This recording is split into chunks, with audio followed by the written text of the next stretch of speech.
क्या आरएसएस और नरेंद्र मोदी के बीच जो जंग है वो खत्म नहीं हुई है? और क्या इस जंग में मुकेश अंबानी और अनिल अंबानी बलि का बकरा बन गए हैं? क्या आरएसएस नरेंद्र मोदी की सरकार गिराना चाहती थी और इसमें मुकेश अंबानी का इस्तेमाल किया जा रहा था? और क्या नरेंद्र मोदी ने अब मुकेश अंबानी पर शिकंजा कसना शुरू कर दिया है? अनिल अंबानी के घर पर ईडी की रेड, सीबीआई की रेड, मुकेश अंबानी के बेटे बनतारा की जांच, ये वो तमाम खबरें हैं जो इस तरफ इशारा करते हैं कि सब कुछ ठीक नहीं चल रहा है। सवाल ये है कि आखिर एक तानाशाह के खिलाफ कॉन्स्पिरेसी तो होगी देर सवेर। जिस प्रधानमंत्री की पूरी राजनीति ही कॉन्स्पिरेसी थ्योरी पर है, क्या वो खुद कॉन्स्पिरेसी के शिकार हो रहे हैं? नमस्कार, मैं शंभू कुमार सिंह और आप देख रहे हैं नेशनल दस्तक। मुकेश अंबानी, सोचिए, भारत का सबसे अमीर व्यक्ति, लेकिन अब वो अडानी से पीछे छूट गया है। प्रधानमंत्री मोदी के चहेते बिजनेसमैन अडानी बताए जा रहे हैं। सोचिए, इस देश में कोई दलित, पिछड़ा, किसान, आदिवासी, अल्पसंख्यक जो है वो किसी भी धन्ना सेठ को अपना दोस्त नहीं बना सकता है। इसीलिए कहते थे कभी इस देश के किसान प्रधानमंत्री चौधरी चरण सिंह कहते थे कि अगर मीडिया वाला मुझे दोस्त कहे तो समझना मैं आवाम के खिलाफ हूं, जनता के खिलाफ हूं, और अगर मीडिया वाला मुझे जनता के खिलाफ कहे तो समझना कि मैं आपके साथ हूं, और कहे कि मीडिया का दोस्त हूं तो समझना जनता के खिलाफ हूं। नरेंद्र मोदी मीडिया के दोस्त है, इसका मतलब उनके हिसाब से, चौधरी चरण के फॉर्मूला को माने, चौधरी चरण सिंह जी के, इसका मतलब है कि वो आवाम के खिलाफ है। देश में महंगाई है, बेरोजगारी है, सेना को कमजोर किया गया, लेकिन कहीं से कोई आवाज नहीं उठ रही है। इसी बीच खबर यह है कि दो बिजनेस टाइकून अडानी और अंबानी का युद्ध छिड़ चुका है। सबको पता है अडानी मोदी के साथ हैं। अब कहा जा रहा है कि अंबानी ने आरएसएस को साध लिया था। सोचिए, ट्रंप के शपथ ग्रहण में विदेश मंत्री अमेरिका में बैठे रहे, लेकिन प्रधानमंत्री नरेंद्र मोदी को नहीं बुलाया गया। सोचिए, अगर आज बुला लिया, अच्छा हुआ प्रधानमंत्री के लिए। कई बार कहते हैं ना, आपके मन का हुआ तो अच्छा, मन का नहीं हुआ तो बहुत अच्छा। आज 50% टैरिफ की मार सह रहे हैं, इतनी किरकिरी हो रही है डोनाल्ड ट्रंप मेरा दोस्त, अब की बार ट्रंप सरकार बोलने पर। अगर शपथ ग्रहण में मोदी जी चले गए होते तो कितनी छीछा लेदर होती। और वो तो ट्रंप ने न्योता ही नहीं दिया, विदेश मंत्री ने वहां जाके अड्डा मार दिया। कोशिश में थे कि एक न्योता ले आए, लेकिन न्योता नहीं दिया। लेकिन उसमें मुकेश अंबानी शामिल हुए थे। खबर वहीं से उड़ते उड़ते आ रही है कि ट्रंप के साथ मुकेश अंबानी का संबंध बहुत अच्छा है और उन्हीं दोनों लोगों की मिली भगत थी कि सरकार को गिराना है। इसमें आरएसएस ने भी नकेल कसना शुरू कर दिया था। मोहन भागवत ने कहा कि मैं 75 साल का हूं, मैं रिटायर होना चाहता हूं, और प्रधानमंत्री को भी रिटायर होना चाहिए। सोचिए, इसके बाद दबाव बढ़ा। आरएसएस ने कहा कि हमारा प्रधानमंत्री होगा, अध्यक्ष आपका, या आप प्रधानमंत्री तो अध्यक्ष हमारा। इसी बीच बिना आरएसएस बैकग्राउंड के धनखड़ को इस्तीफा देना पड़ा। इसी का डर था। उसके बाद कॉन्स्टिट्यूशन क्लब का चुनाव अमित शाह और मोदी की टीम हार गई। आरएसएस की रूढ़ी जीत गए, आडवाणी के करीबी रूढ़ी जीत गए। आज तो सोचिए, मुरली मनोहर जोशी, अटल बिहारी वाजपेयी और लाल कृष्ण आडवाणी की कभी तिकरी हुआ करती थी। आडवाणी वनवास खट रहे हैं 75 साल की उम्र के बहाने। वाजपेयी दुनिया में रहे नहीं, जोशी भी मुरली मनोहर जोशी भी वनवास खट रहे हैं। आज मुरली मनोहर जोशी ने भी कहा है कि भारत में लोगों की गरीबी और बढ़ी है, लाचारी और बेबसी बढ़ी है। ये मैं नहीं, मुरली मनोहर जोशी कह रहे हैं। वहीं रहते हैं, ठीक प्रधानमंत्री के घर से 2-3 किलोमीटर की दूरी पर। लेकिन खेल उससे कहीं गहरा है। उसके बाद प्रधानमंत्री मोदी ने लाल किला से आरएसएस का गुणगान किया। ये पहली बार हो रहा था 10 साल में, 11वें साल में। आरएसएस का गुणगान इसलिए करना पड़ा क्योंकि मुकेश अंबानी के साथ मिलकर आरएसएस ने शिकंजा कस दिया। और कहा, बाद में आरएसएस पलटा क्योंकि अब फिर से नरेंद्र मोदी हावी हो रहे हैं क्या। लेकिन नहीं, आरएसएस का शिकंजा भारी हो गया। और तभी तो एक ऐसे उपराष्ट्रपति को बनाया जा रहा है जो पूरी तरह से संघ के विचार में ओतप्रोत है। और सोचिए, आरएसएस ने किस तरह से नरेंद्र मोदी को मजबूर कर दिया है। बीच में नरेंद्र मोदी ने भी पता चला, मुकेश अंबानी के बेटे जो बनतारा चलाते हैं उसके जांच के आदेश दिए। इतना ही नहीं, उसके छोटे भाई अनिल अंबानी के घर पर तो रेड भी पड़ा। और अब फिर से सोचिए, नरेंद्र मोदी आरएसएस और मुकेश अंबानी को साधने की कोशिश कर रहे हैं।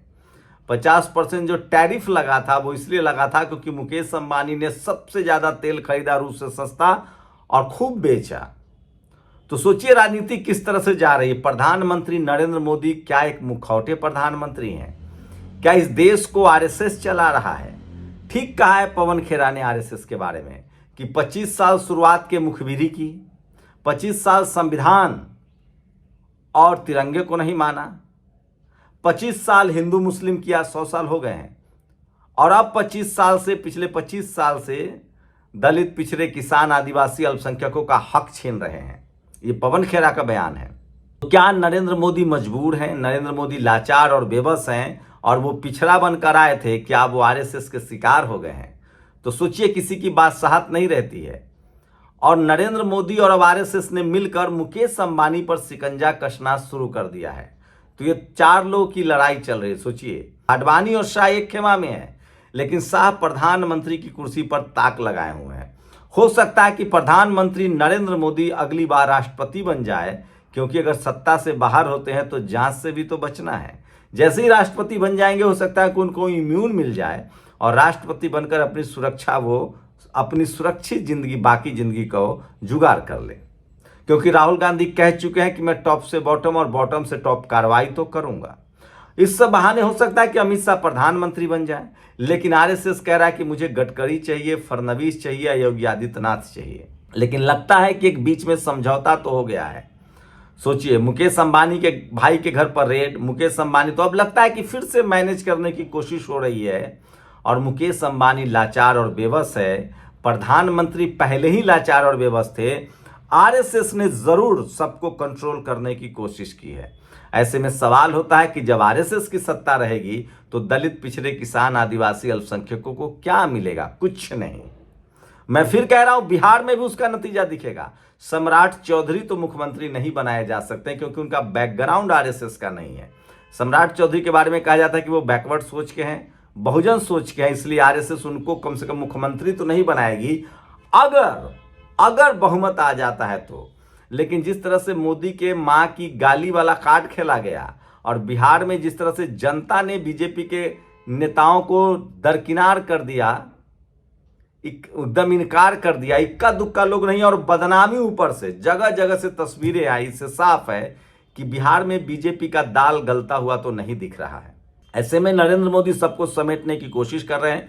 4 PM के मुताबिक बड़ा जंग है आरएसएस नरेंद्र मोदी के बीच, मोदी और अंबानी, मुकेश अंबानी के बीच।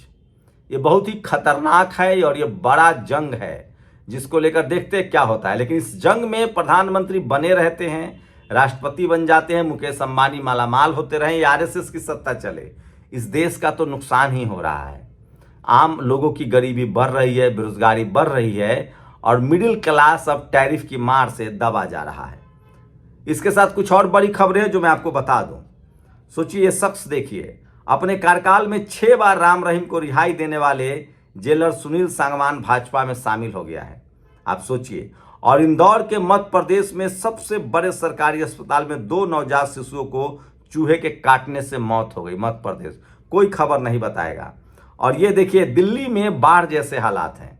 पहले एलजी और केजरीवाल में नहीं बनता था, अब एलजी ने फिर मोर्चा खोल दिया है। सोचिए, लूट चल रही है। जहां आरएसएस बीजेपी की सरकार है, कोई खबर ही नहीं। पंजाब में बाढ़ से हालात बहुत बदतर हैं।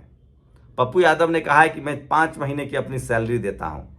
और ये है मानवी मिश्रा, इन्होंने एक दलित समुदाय विनय कटियार से शादी कर ली। इनका एक दिव्यांग भाई ने इनकी अपनी ही बहन की हत्या कर दी। सोचिए, जाति कभी नहीं जाती है। और आज शिक्षक दिवस है। दुनिया माता सावित्रीबाई फुले, जो पहला भारत की महिला शिक्षक है, बाबा साहेब अम्बेडकर, फुले, पेरियार, अम्बेडकर, बुद्ध, कबीर, संत रैदास, संत गाडगे, संत अछूतानंद महाराज, सबको नमन कर रहा है। ये वो बहुजन समाज के नायाब शिक्षक हैं जिन्होंने दुनिया को जात पात, भेदभाव और मानवता का सीख बढ़ाया। लेकिन जातिवादी, मनुवादी आज भी नहीं सुधरे हैं। मोदी सरकार ने अरबपति मुकेश अंबानी को कर दिया है बेबस, जांच का जाल बिछा दिया। अंबानी परिवार फंसा। नीता अंबानी का न्यूयॉर्क शो भी दबाव में रद्द हो गया है। बेटे का बंतारा जांच के शिकंजे में है। सत्ता ने सबसे बड़े हथियार डर का इस्तेमाल शुरू कर दिया है। तो मुकेश अंबानी और मोदी के बीच जंग छिड़ी हुई है। और ये वीडियो देखिए, प्रधानमंत्री के पास के भतीजे बहुत बड़ी फौज है, कुछ T20 वाले, कुछ E20 वाले। चाचा वोट चोरी करते हैं, भतीजा पैसे चोरी करते हैं। और कर्नाटक में अब ईवीएम से चुनाव नहीं होगा, नगर निकाय का चुनाव बैलेट पेपर से कराया जाएगा, ये कर्नाटक सरकार चाहती है। लालू यादव ने कहा है कि मां की गाली वाला मामला उल्टा पड़ गया। और फूलन देवी की बहन ने कहा है कि उनकी बहन को गोली मारने के बाद हत्यारा बीजेपी के बंगले में चला गया था, क्योंकि बीजेपी की सरकार थी। और सोचिए, बिहार में जो रोक लगी थी उसमें भाड़े पर लोग लाए गए थे। और ये है स्टालिन, सोचिए अमेरिका गए हैं, रोल्स रॉयल्स का इंजन बनेगा आपका तमिलनाडु में, और पेरियार की तस्वीर भी ले गए हैं, तो पेरियार ग्लोबल हो रहे हैं। और सबसे मजेदार है, सुनिए, मंच पर मुख्यमंत्री बैठे थे, इंदौर के महापौर पुष्पमित्र भार्गव के बेटे ने सरकार की पोल खोल दी। बीजेपी के मुख्यमंत्री के साथ लाखों पत्रकार से ईमानदार निकला युवा। इसने कहा कि बुलेट ट्रेन का क्या हुआ, अब तो टिकट लेकर ट्रेन पर नहीं चढ़ सकते हैं। सबका साथ सबका विकास क्या हुआ, एक कंपनी को रेलवे का सारा ठेका दे दिया गया। यही नहीं, कहा कि 400 स्मार्ट स्टेशन बने थे, कोई काम ही नहीं हुआ है।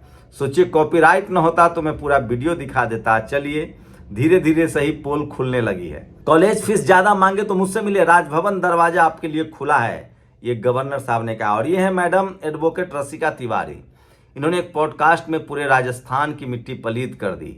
कहा कि एक महिला के साथ पूरा परिवार हम बिस्तर होता है और पहले बच्चे को मार दिया था। अब ये कह रही कि मुझे किसी और ने बताया था और जिसने बताया था वो मर गई।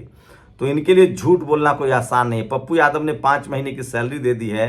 नीतीश कुमार का वो तमाम पुराना बयान सामने आ रहा है जिसमें उन्होंने मोदी ने उनको डीएनए को गाली दी थी, और नीतीश जी ने कहा था कि मेरा ये आखिरी चुनाव है।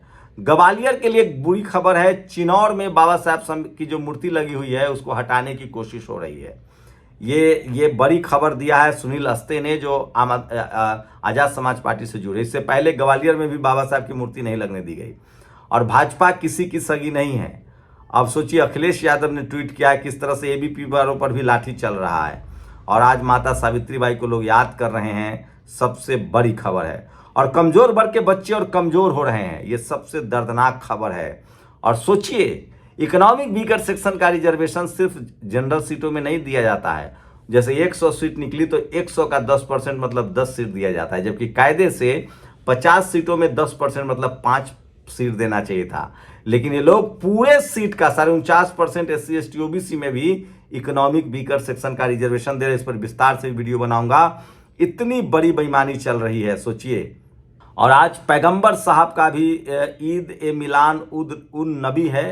पूरा आज पैगंबर इस्लाम हजरत मोहम्मद साहब का जन्मदिन है। उन्होंने मानवता के लिए बहुत काम किया और बराबरी की बात की। और जाति है कि जाति नहीं है, जातीय उत्पीड़न से प्रताड़ित होकर डॉक्टर हरिहरन ने NCSC GOI को लिखी है चिट्ठी।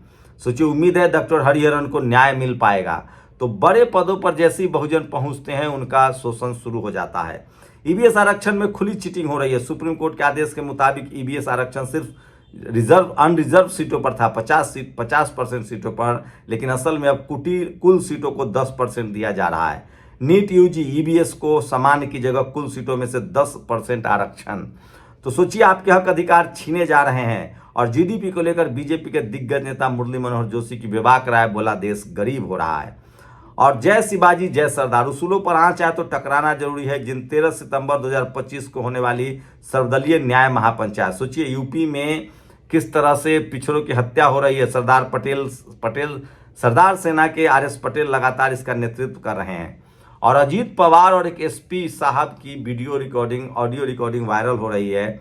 डिप्टी CM बोल रहा हूं, अपना कार्रवाई रोको। IPS अंजलि, अवैध खनन का कंप्लेन है, नहीं रोकूंगी। ये धमकी सबसे ज्यादा चल रहा है। और झूठ कपट निंदा जो बांचे, वे संत पीर साधु न साँचे। अखिलेश यादव आजकल कवि हो गए हैं बहुत ज्यादा। और जय भीम बोलने पर संजय जाटव और रानू जाटव को सामंतवादियों ने गोली मार दी थी, जिसमें संजय जाटव की मौत हो गई थी। रानू जाटव के हाथ में गोली लगी। इसके विरोध और आए दिन हो रहे अत्याचार के खिलाफ मुरैना में जन आंदोलन किया गया। हजारों की संख्या में लोग सड़कों पर उतरे हैं, इंजीनियर रामजी गौतम ने कहा है। और सोचिए, पंजाब में बाढ़ है, गुरुद्वारा खुले हैं, मस्जिद खुले हैं, लेकिन लोग आरोप लगा रहे हैं कि मंदिर में ताला लगा दिया गया है। पुजारी कह रहा है कि चोरी हो जाएगी। और सोचिए, जो कल प्रदर्शन हुआ था उसमें भाड़े पर लोग लाए गए थे। ये सबसे बड़ी खबर है। और एक भविष्यवाणी सुनी, आज बिहार में बंद पर कोई डिबेट नहीं करेगा, इतनी भद्द पिटी है, ऊपर से ऑर्डर आ गया है। और IPS versus deputy chief minister, ये सबसे ज़्यादा वायरल खबर है और गरीबी बहुजनों के हिस्से में है। कई बार मजबूरियां इस कदर हावी रहती है कि चाहकर भी कुछ नहीं कर पाता। रूपा निषाद पढ़ नहीं पा रही हैं, पिता बीमार हैं, स्कूल 12 किलोमीटर दूर है। ये भास्कर की रिपोर्ट है, स्क्रीनशॉट देख लीजिए। बीजेपी विधायक नारायण शाह, जब मेरा पोता पढ़ने नहीं गया तो किसी का भी बेटा पोता पढ़ने नहीं जाएगा। और कौशाम्बी यूपी में सद्दाम और उसके गुर्गे ने दलित समुदाय के 2 युवकों पर जानलेवा हमला किया, उस पर कार्रवाई हो, ये सबसे बड़ी खबर है। और तो सोचिए, और ये तस्वीरें वीडियो सबसे ज़्यादा वायरल हो रहा है। बीजेपी का नेता आरजेडी वालों को खुद सरेआम गाली दे रहा है। तो सोचिए गालीबाज किस तरह से गालीबाज के खिलाफ बोल रहे हैं, संभव है? तो सोशल मीडिया पर ये तमाम बड़ी खबरें हैं जो वायरल है, और सोशल मीडिया ही सच्चा मीडिया है, सोशल मीडिया ही बहुजन मीडिया। लेकिन आज की सबसे बड़ी खबर है, क्या आरएसएस से नरेंद्र मोदी अपनी गद्दी बचा पाएंगे? और क्या पिछड़े का बेटा आरएसएस, अब ये सरकार आरएसएस चला रही है। और आज 100 में 90 शोषित हैं, 90 भाग हमारा है। जगदेव बाबू की शहादत दिवस है और पूरे देश में इसको मनाया जा रहा है, पूरी दुनिया में उनको मनाया जा रहा है। सोचिए बिहार में चुनाव है, इसलिए कह रहा हूं, कैसे उनको सड़क पर घसीस घसीस कर गोली मार दिया गया था। पेशे से पत्रकार थे, ग्रेजुएट थे। 100 में 90 शोषित हैं, 90 भाग हमारा है। इस बार सावन भादों में, हरी हरी चूड़ियां कादों में, ये तमाम नारा बिहार के लेनिन कहे गए।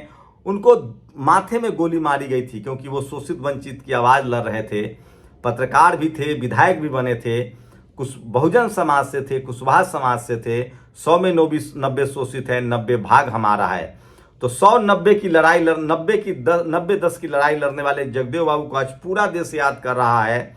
पटना में भी उपेंद्र कुशवाहा कार्यक्रम कर रहे हैं, सासाराम में तेजस्वी यादव का बड़ा कार्यक्रम है। और सोचिए, तो आज शिक्षक दिवस पर माता सावित्री बाई से लेकर बाबा साहब अम्बेडकर, बुद्ध, तथागत कबीर, रविदास, तथागत बुद्ध, कबीर, रविदास, संत गाडगे, तमाम बहुजन महापुरुषों को याद किया जा रहा है। वहीं आज जगदेव बाबू की शहादत को नमन है। सोचिए कि धीरे धीरे ही सही लोकतंत्र की ताकत देखिए कि जो लोगों ने जगदेव बाबू को मारा, हत्या की, वो आज उनको नमन कर रहे हैं। लोकतंत्र की चक्की है, संविधान की चक्की है, महीन पीसती है लेकिन पीसेगी जरूर। शुक्रिया। दस्तक की आपसे गुजारिश है कि अगर इसको बचाना चाहते हैं तो नेशनल दस्तक को सब्सक्राइब करने के लिए रेड कलर के सब्सक्राइब बटन को दबाएं, फिर बेल आइकन की घंटी दबाएं। नेशनल दस्तक को बचाने के लिए बहुत जरूरी है कि हर खबर को शेयर करें, लाइक करें, कमेंट जरूर करें।